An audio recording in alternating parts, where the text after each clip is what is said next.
Baik, bismillahirrahmanirrahim. Assalamualaikum warahmatullahi wabarakatuh.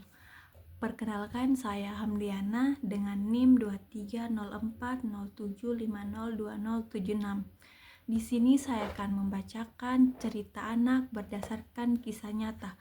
Saya mengambil kisah nyata itu yang berjudul Sepatu Baru untuk Raka. Langsung saja. Jadi, di sebuah desa sederhana hiduplah seorang anak laki-laki bernama Raka. Raka duduk di kelas 4 SD. Ia adalah anak yang rajin dan selalu datang paling pagi ke sekolah. Namun, Raka memiliki satu masalah, yaitu sepatu sekolahnya sudah sangat usang. Bagian sepatu itu robek dan solnya mulai terlepas. Saat hujan turun, kakinya sering basah.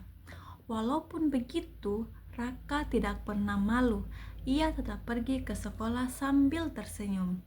Nah, setiap pagi Raka berjalan kaki hampir 2 kilometer menuju sekolah. Ia melewati jalan kecil, sawah, dan jembatan kayu. Sesampainya di sekolah, Raka langsung membantu guru membersihkan papan tulis dan menyapu kelas. Teman-temannya mulai menyukai Raka karena ia baik hati dan suka menolong. Suatu hari saat pelajaran olahraga, guru olahraga melihat sepatu Raka hampir lepas saat berlari.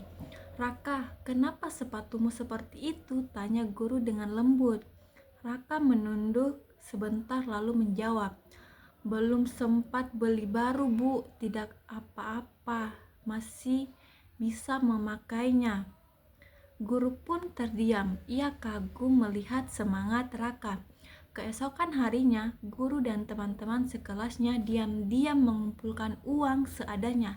Ia memberi 20, ada yang memberi 20.000 rupiah, ada yang memberikan 5.000 rupiah, bahkan ada yang membawa tabungan recehnya. Setelah cukup, mereka pergi membeli sepasang sepatu baru untuk Raka. Saat jam pelajaran dimulai, guru memanggil Raka di depan kelas. "Raka, ini hadiah sepatu baru untukmu karena kamu rajin dan pantang menyerah." Raka membuka kotak itu. "Raka, ini hadiah untukmu karena kamu anak yang rajin dan pantang menyerah." Lalu Raka pun membuka kotak itu secara perlahan. Matanya terbelalak melihat sepatu hitam baru yang mengkilap. Ia menahan air mata dan berkata, "Terima kasih, Bu. Terima kasih, teman-teman." Nah, hari itu Raka pulang dengan langkah ringan. Ia memakai sepatu barunya sambil tersenyum lebar. Sejak saat itu, Raka belajar lebih giat lagi. Ia ingin membalas kebaikan guru dan teman-temannya dengan prestasi. Setelah beberapa bulan kemudian, Raka akhirnya menjadi sang juara kelas.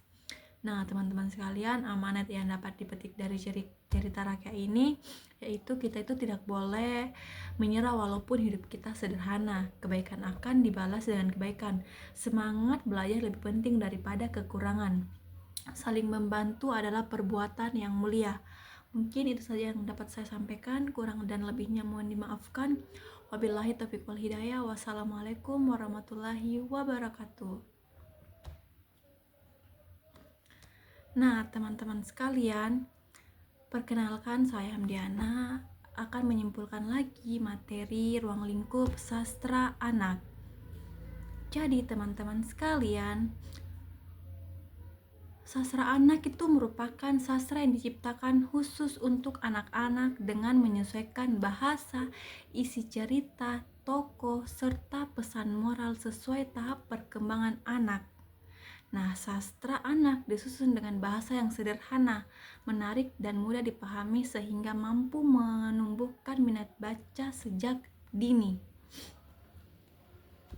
Nah, secara umum sastra anak ini berisi cerita yang dekat dengan kehidupan anak, seperti keluarga, persahabatan, sekolah, lingkungan, hewan, cita-cita, ataupun petualangan. Nah, melalui cerita tersebut, anak-anak ini tidak hanya memperoleh hiburan, tetapi juga pengalaman belajar yang menyenangkan.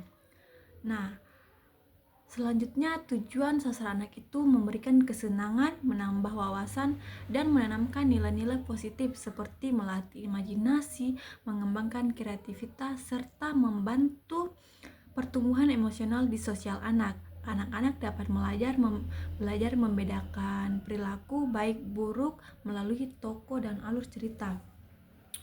Nah, teman-teman sekalian, di sini saya memiliki jenis-jenis sastra anak.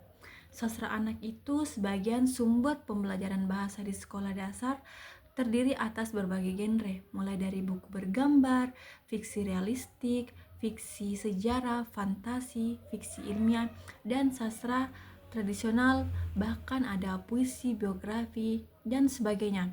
Nah, semua genre itu dapat dijadikan bahan pembelajaran apresiasi asalkan disesuaikan dengan kondisi dan tingkat perkembangan anak. Menurut Hook tahun 1987 Hotelin. Nah, yang pertama ini ada buku gambar. Buku gambar itu berperan sangat penting bagi anak-anak kelas awal SD sebelum dapat membaca kata tertulis.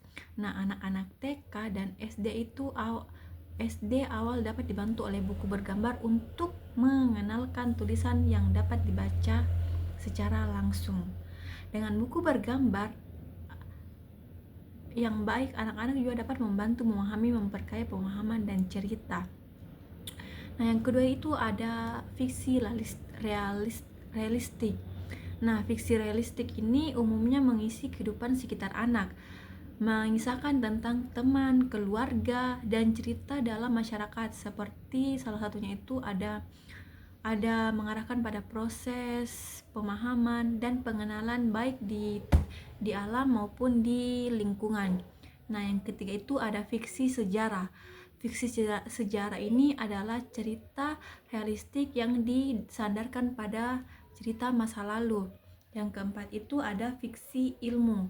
Fiksi ilmu ini adalah suatu bentuk fantasi yang dilandasi hipotesis tentang ramalan yang masuk akal karena berlandaskan metode ilmiah. Nah, selanjutnya ada cerita fantasi. Fantasi ini merupakan cerita hayal yang terdiri dari beberapa jenis, seperti cerita legenda, mitos, dan cerita-cerita kemanusiaan lainnya.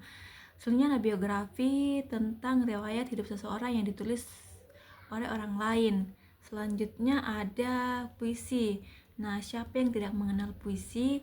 Yaitu puisi ini ditulis oleh orang dewasa untuk anak-anak. Nah, teman-teman sekalian, jadi cerita anak itu ada banyak ya.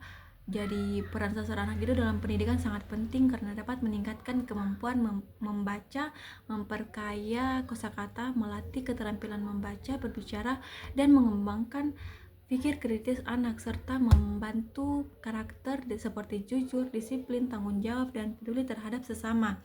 Nah, selain itu, sastra anak ini juga menjadi sarana komunikasi bagi guru, orang tua, dan siswa dan anak. Nah, melalui cerita, anak kita dapat lebih mudah memahami nasihat dan penilaian kehidupan nyata tanpa merasa digurui. Jadi teman-teman sekalian, ruang lingkup sastra anak itu seluruh karya sastra yang dirancang sesuai kebutuhan anak sebagai media